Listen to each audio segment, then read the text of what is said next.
Hello sexy viewers, সকলের কি অবস্থা? আমি তো বিন্দাস আছি। আপনাদের কি অবস্থা? প্রচণ্ড পরিমাণ গরম। বাসা থেকে বের হয়ে আসছি, প্রায় 2 ঘন্টা হবে। বাসায় কারেন্ট নেই আর কি। এই আমি আর আমার ছোটো ভাই বের হয়ে আসছি। আমার ছোটো ভাই মনে হয় যে এখানে একটা বন্ধু পেয়ে গেছে, বন্ধু বানিয়ে ফেলছে, মনে হয় ঘুমিয়ে পড়ছে। ঘুমিয়ে পড়ছে না?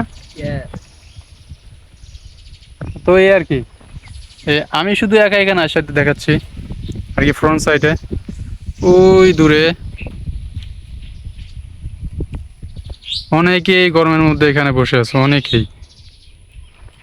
কারেন্ট নেই, সম্ভবত কারেন্ট চলে গিয়েছে। গ্রামে একটা অসুবিধা, অসময়ে কারেন্ট চলে যাবে। আর গরমের মধ্যে তো কারেন্ট গেলে আরও অবস্থা খারাপ হয়ে যায়। তো এখানে আরেকটা জিনিস আছে, আপনারা ফিল করবেন, এখানে কিন্তু পাখি ডাকছে মনে হয়, সুন্দর করেছে।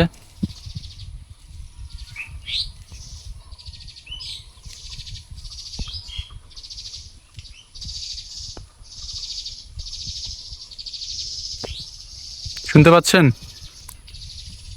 এই আর কি, এখানে পাখির আওয়াজের জন্য আর কি বসে আছি, সুন্দর লাগছে, ভালো লাগছে।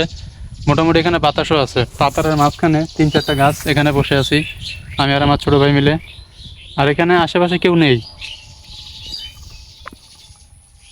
আপনাদের যেটা দেখাতে চাচ্ছিলাম সেটা হচ্ছে ওই দূরে অনেকে মাছ মারছে। এই যে এই বাসগুলোর এখানে অনেকে মাছ মারছে দেখা যাচ্ছে।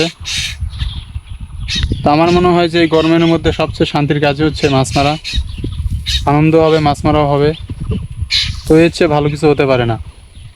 আর সবচেয়ে কষ্টকর কাজ আমার জানা মতে, এই সাইডে দেখাচ্ছি আপনাদের, ওই দূরে অনেকে ধান কেটে নিয়ে যাচ্ছে এবং মাড়াইকরণ করছে। তো ওই মাড়াইকরণ আর ধান কাটা সবচেয়ে কঠিন কাজ আমার মনে হচ্ছে গ্রামের মধ্যে। আর মিডিয়াম যে কাজটা আছে, এখানে গরু চড়াচ্ছে অনেকে, রাখালগিরি করছে আর কি। এই যে এখানে কই গেল, কই গেল, এই যে। তো এটা মনে হচ্ছে যে এগুলো কাজগুলো একটু কঠিন বেশি এখানে গ্রামের মধ্যে, এই রোদের মাঝখানে, প্রচণ্ড পরিমাণ গরমে। তো এখানে আমরাই একমাত্র প্রাণী আছি মনে হয় মানুষের মধ্যে যে রিল্যাক্সে আছি, রিল্যাক্স মোডে বিন্দাস আছি। কই গরুটা কোথায় গেল? গরুটা চলে গিয়েছে। তো বন্ধুরা, আপনারা কে কোথায় আছেন? আপনাদের ওখানে কি কারেন্ট আছে নাকি নাই একটু কমেন্টে জানাবেন। তো আল্লাহ হাফেজ, ভালো থাকবেন।